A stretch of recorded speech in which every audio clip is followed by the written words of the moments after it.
Hello everyone. In this tutorial, I'll show you how to design a YouTube thumbnail in Canva in 2026.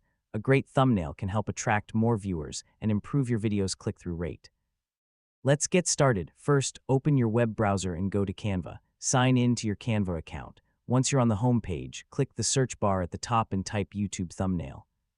From the search results, select YouTube thumbnail. Canva will open a new design with the recommended thumbnail size. On the left side, you'll see a large collection of thumbnail templates.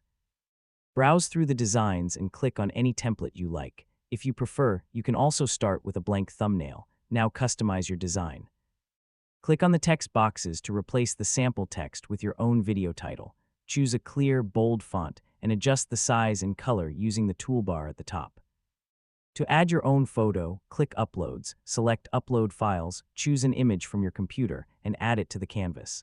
Resize and position the image to fit your design. Next, open the Elements section to add shapes, icons, arrows, stickers, or other graphics that make your thumbnail more eye-catching. You can also change the background, add effects, adjust colors, and arrange all the elements until you're happy with the final result. Canva automatically saves your work while you edit, so you don't need to save it manually. When your thumbnail is ready, click Share, then select Download. Choose PNG for the best image quality and click Download to save the thumbnail to your device. That's it. You've successfully designed a YouTube thumbnail in Canva. If you found this tutorial helpful, please like this video, subscribe to the channel, and turn on notifications for more Canva tutorials. Thanks for watching, and I'll see you in the next video.